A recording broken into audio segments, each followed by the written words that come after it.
Permukiman melakukan pertemuan bersama para ketua umum Asosiasi Pengembang Perumahan guna membahas sejumlah kebijakan strategis sektor perumahan termasuk rencana penerapan program penanaman satu pohon untuk satu rumah subsidi.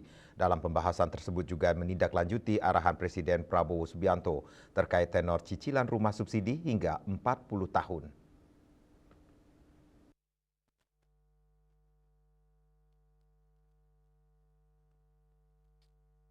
Kementerian Perumahan dan Kawasan Permukiman melakukan pertemuan bersama para ketua umum Asosiasi Pengembang Perumahan guna membahas sejumlah kebijakan strategis sektor perumahan termasuk rencana penerapan program penanaman satu pohon untuk satu rumah subsidi.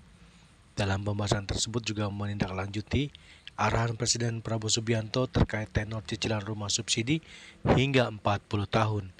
Pertemuan tersebut menjadi bagian dari upaya pemerintah memperkuat kolaborasi dengan para pengembang dalam menghadirkan perumahan yang terjangkau, berkualitas dan ramah lingkungan bagi masyarakat. Menteri Perumahan dan Kawasan Permukiman Marwarar Sirait menegaskan bahwa pembangunan perumahan ke depan harus memperhatikan keberlanjutan lingkungan. Pulih dan lebih sehat. Dan hari ini kemudian kita bertemu dengan pengembang sesuai arahan Presiden untuk memberikan tenor waktu sampai 40 tahun.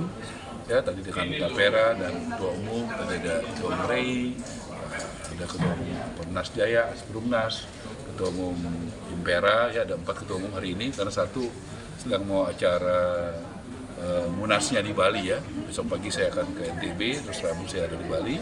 Besok pagi saya dengan Mendagri dan Menko Polkam akan berangkat ke NTB jam 6 pagi untuk memulai juga bedah rumah di 4 provinsi, NTB, NTT, Maluku Utara. Itu 3 atau 4, nanti kita cek datanya ya. Kemudian juga kita akan melakukan kur perumahan yang besok akan memecahkan rekor. Saya dengar 300 miliar lebih, artinya itu program yang luar biasa dari Presiden Prabowo, ya membantu untuk dari segi demand yang 100 juta ke bawah, bangun, renovasi rumah, itu tidak perlu jaminan dan bunganya sangat rendah 0,5. Panjang. Itu salah satu pilihan, bisa kita tetap kasih buka opsi kan, 10 tahun, 15, 20, itu salah satu opsi perpanjang. Dan juga nanti opsinya kalau 40 tahun dia mau lunasin 20 tahun ya boleh. Bisa gitu ya? Harus dibuat begitu. Skema-skema itu jangan memberatkan rakyat. Kan tujuan Presiden sangat mulia. Ya, tapi kalau di tengah jalan mereka misalnya bisa naik kelas ya untuk bisa dilunasin atau dijual tapi sudah ada waktu tertentu mereka mau beli rumah yang lebih besar kan boleh. Bisa ya? Tengah jalan nunggak gimana?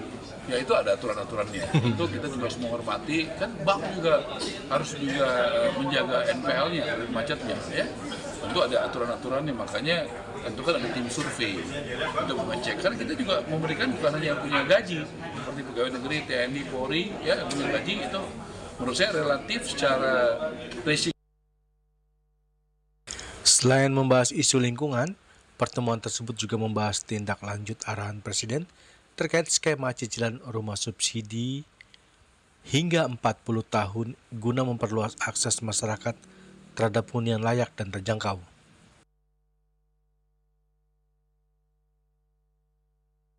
Dari Jakarta, Julius Water dan Ketut Sumadiasa melaporkan.